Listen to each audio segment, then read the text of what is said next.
This is part 2 of the 6-month review with CRETE Carrier. My name's Kevin. I'm a solo driver for CRETE Carrier, and I have been for 6 months now. This is the joy of trucking. So hit that subscribe button, sit back, I want to tell you a story now. The last video, I covered all the numbers, the miles driven, averages for the week, and the pay, average pay, total pay, bonuses, all that sort of thing. This video is more about my own personal observations and ruminations. I just want to tell you a few things that I've learned. First of all, I've learned the recruiters will tell you almost whatever you want to hear just to get you to sign up, and then 2 months in the saddle, you realize things aren't all that they said it was going to be, you know. So a lot of times you'll go with a company thinking the money's going to be great or they're going to take good care of you and so on, and then you get down the road and you think, oh, man, what have I gotten myself into? I better start looking for another job. So I want to tell you about CRETE and the things that have happened to me. And keep in mind, I've been a driver for 1.5 years. That's it. I'm new to the industry still. I'm barely past rookie status. My only frame of mind for this is my past experience in industry and blue-collar work and management and owning my own business, but also driving a year for Werner Enterprises. That was my first year as a CDL driver. I make a lot of comparisons between the two companies because that's my experience. But I hope something will be helpful to you. You can get some good information from this. I want to talk about things like tires, washes, maintenance, breakdown, terminals, home time, on time, live loads, splits or T-calls, repairs, bonuses, rejecting loads, and so on. Live loads. All right. If you look on the whatever you want to call it for CRETE Carrier, they say, oh, 70% of our loads are drop and hook. I don't know how they frame that or how they do the math or whatever, but as I said in the last video, out of 88 loads in 6 months, 51 of them involved either a live load, a live unload, or both live at both ends of the run. So 51 out of 88 is nowhere close to 30% of live loads. That's quite a difference from what they're talking about. With that in mind, you know, other drivers may have a different experience with CRETE. It may be I'm just, you know, with the luck of the draw, I'm getting the loads that have a lot of lives. Maybe not. Tell me your experience. I'm documenting, I'm keeping track of all these numbers because I'm interested in it. Maybe you are too. So I would like to know what you think of that. Also, I have to say that the live load or live unload is usually not an unpleasant experience. It's not a big waste of time. If I'm doing a drop and hook, I can count on being there between 40 minutes to 1.5 hours, depending on how hard it is to find my way around or how helpful the people are at the place. I'm OTR. I don't go to the same place every time. I'm not on a dedicated run. Some places I've seen 2 or even 3 times, but most not. So it's like walking into a new department store. You don't know where they put the pantyhose and where they put the toaster ovens. You got to kind of feel your way around and figure things out right there on the spot. So with drop and hooks, you're looking at that time frame, 40 minutes to 1.5 hours. With the lives, I've been some of them have been surprising, like 30, 35 minutes. Some of them I've been stuck there for 4 hours because I showed up late or the people there just didn't have their stuff together, you know. There was just mass confusion. One place I went to, I got there at like 6 o'clock at night and they told me, oh, you may as well park over there in the corner because we're not going to get to you till 8 o'clock tomorrow morning. That was an extreme case, and those people were having a lot of trouble. They were that's another story, but that I wouldn't say that's a common experience with lives. I will say the average is less than 2 hours, okay? And if it's ever over 2 hours and you made your appointment time on time like you were supposed to, you will get compensated. There is detention pay after 2 hours. So make sure you send your report, make sure you fill out the paperwork, make sure you send that in when you scan your trip report and everything, and you will get it. And it's not much, you know, 15 bucks an hour, but it's better than nothing, I guess. So that's the story on lives. Yeah, it's a back and forth. It's a mixed thing. I would also say, on the good side, I have never been late for my home time with CRETE.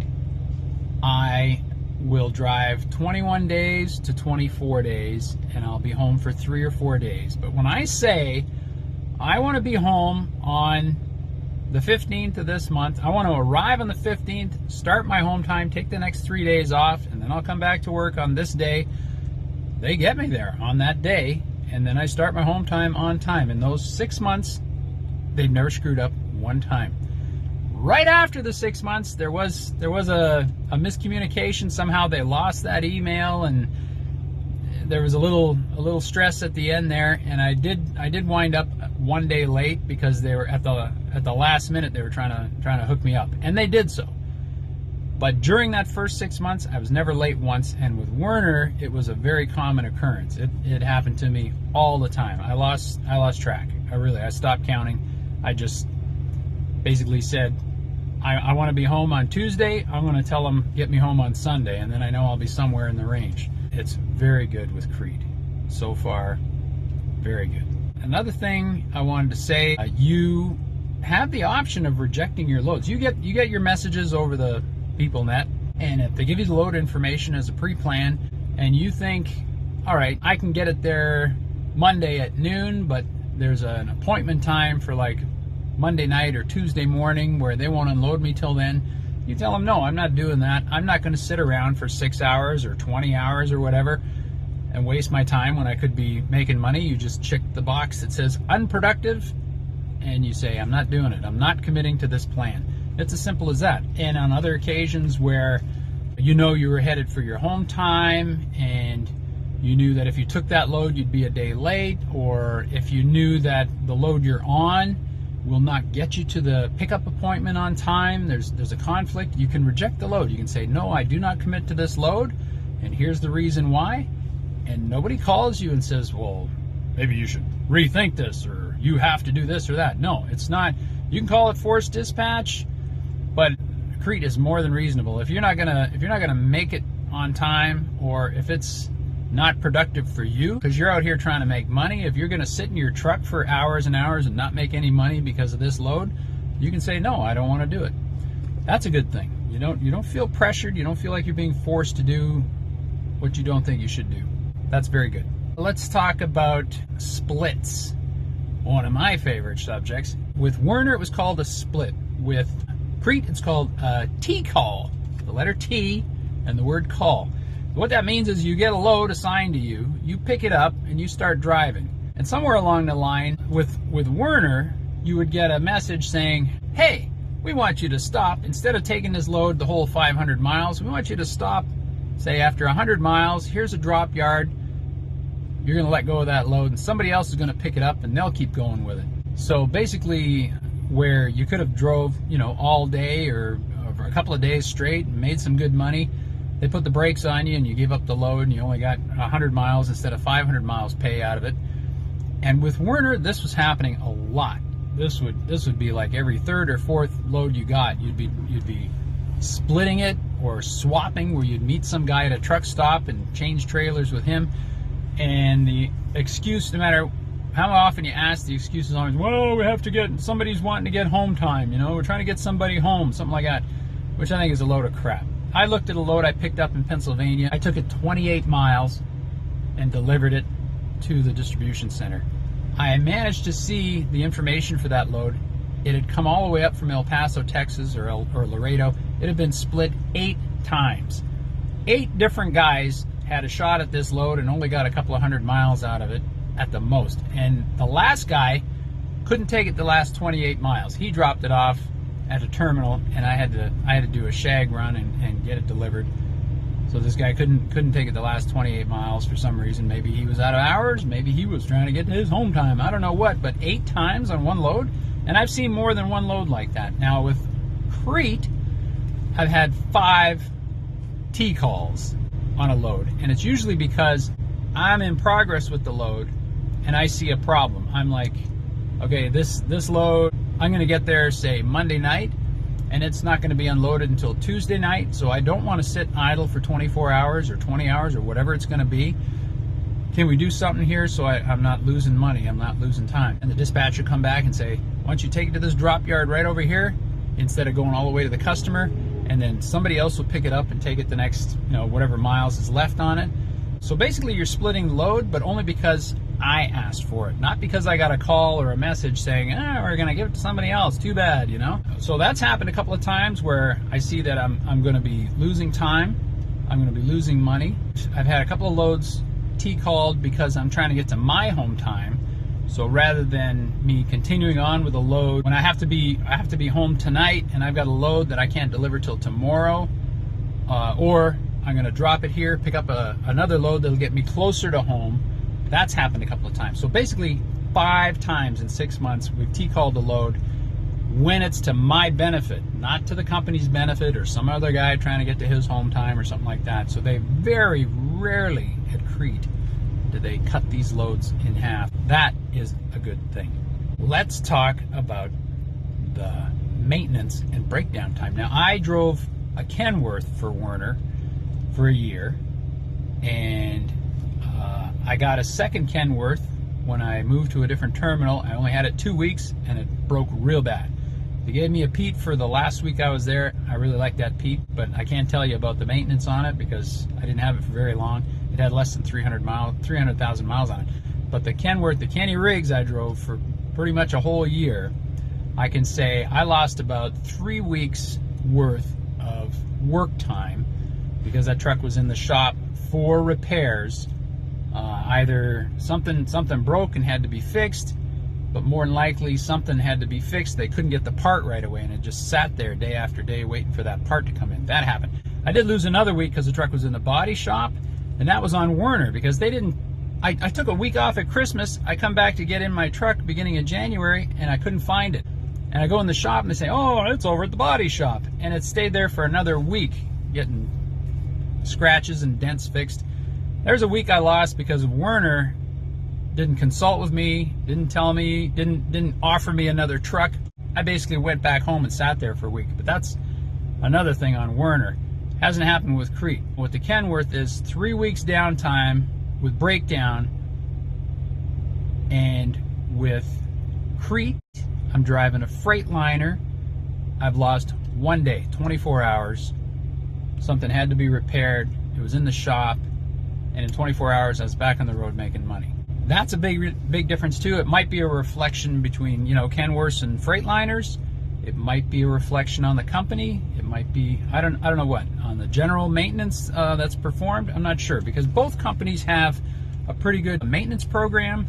They've got terminals with mechanics. When there's warranty work, they get you to a dealership right away. A lot of times they'll have somebody from the dealer come to the terminal. At some of the terminals with CRETE, they actually have Freightliner mechanics at their terminals looking after the trucks. So you don't even have to go over to the dealership.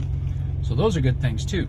So I'm not losing time because of breakdowns in the last 6 months with CRETE. We'll say something though about the trailers. With Werner, when you pull into a terminal, you'd often have to give up your trailer, whether it was loaded or not, and they would take it in and service it there at the terminals. What CRETE does is they will have 120 days, and then the trailer needs maintenance, and what they will do is tell you to either take it to a terminal or take it to a service shop at the TAs or at the Loves and get it done there. So what that means is it's on the driver to lose time. I manage to do it often, like if I'm on a long run, I will call ahead and find out if the service shops ahead of me have time to get me in and out quick. Otherwise, you pull in, they're like, oh yeah, we got time for you, and then you sit there for 3 hours, then they finally bring you in, then you sit there for another hour or 2 hours while they service the trailer. It's basically a DOT inspection to make sure the lights and brakes and everything are working properly, and they do a quick grease job on the trailer. One time I pulled in, they said, oh yeah, we got room, we got time for you right now, pull it in, pull it in. I'm like, oh, great, I'm gonna be out of here in an hour and on the road. I pulled in, did all the work order and all the paperwork and got ready, and I'm like, okay, let's go. And they're like, well, you need a DOT inspection. Our mechanic's out on a road call like 50 miles away trying to fix a guy's truck. I'm like, oh no. I was stuck there for like 3 hours. Then the mechanic finally came back. Then they finally did the work on the trailer. So I lost half a day because of these T1 trailer maintenance things that come up. Putting it on the driver takes away from productive time. If you can do it at a terminal, it's usually quicker, but if you're not planning to go to the terminal, like while you're there, if you can do an overnight there and they can service the trailer overnight, and then you've got, you know, time for a shower and you eat and you sleep and you get up in the morning and away you go with your trailer again, that's wonderful. But getting it done at these truck stops all over the country is a major pain in the butt, and it usually means downtime where you're not getting paid. That's an X on CRETE there. I don't really like the way that's going, and it would be worth it if they compensate you. Maybe every trailer inspection you do, you know, they pay your time hourly while you're there. So if it does wind up taking 4 hours, at least you're not losing too much money. What they do give you is a quarter of a safety point, because they have the safety program. So if you have an infraction, you get points, and you can work those points off. If you go to a safety, you know, driving class, you get a couple of points to the good. You get a speeding ticket, you get like 12 bad points.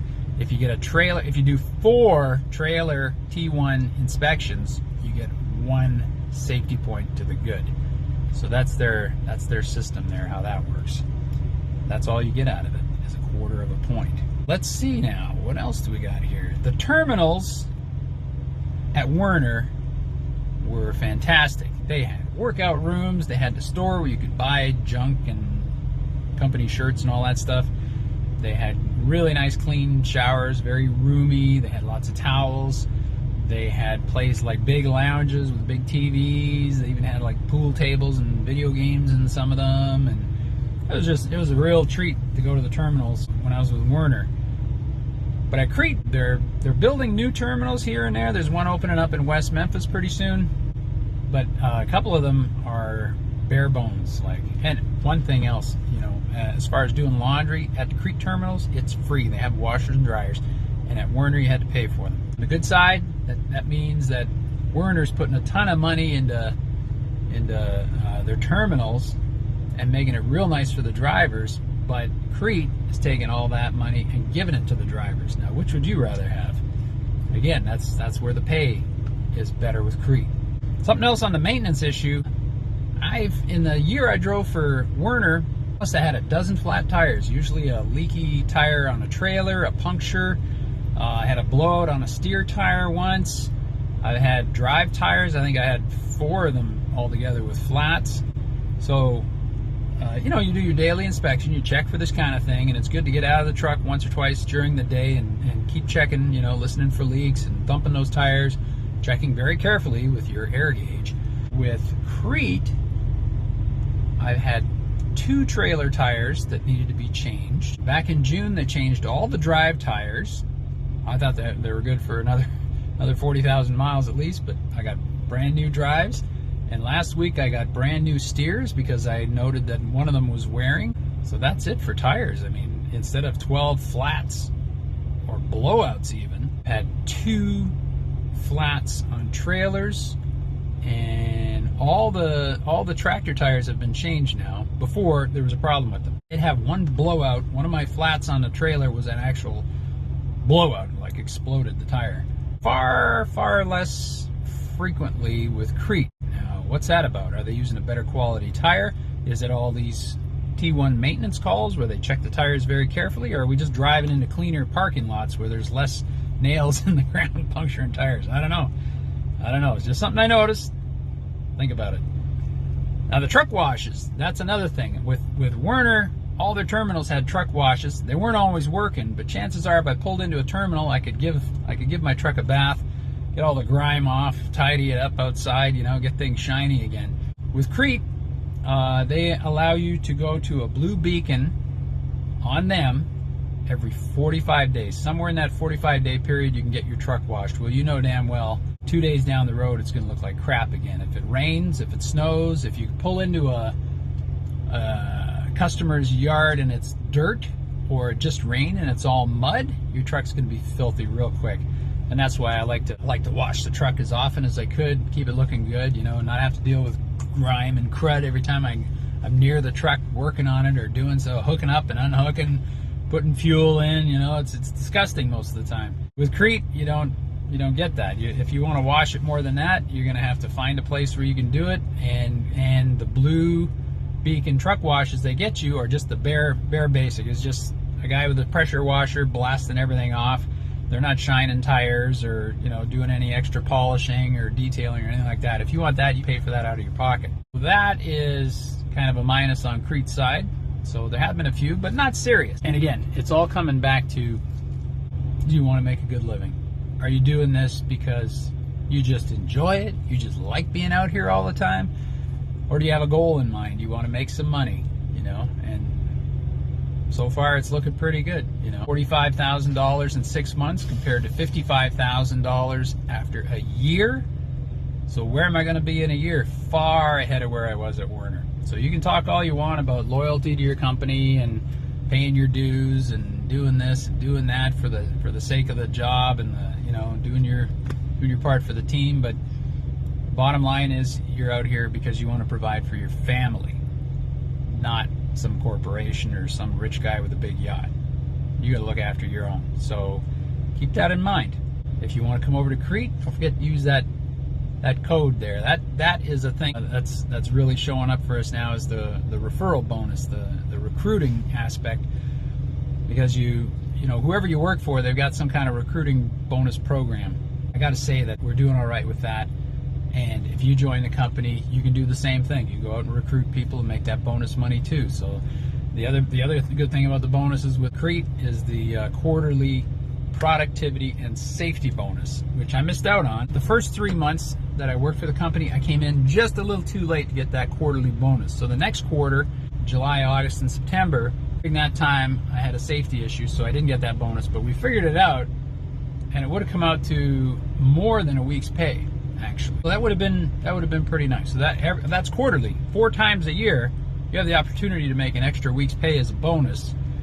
And then they also have a profit sharing. And what was the announcement they had on the weekly company video? I think it was like $18 million for this year that they're going to be able to distribute between their employees. That's a serious bonus, you know. That's going to be good money too. So CRETE's got a good bonus program. Keep that in mind too.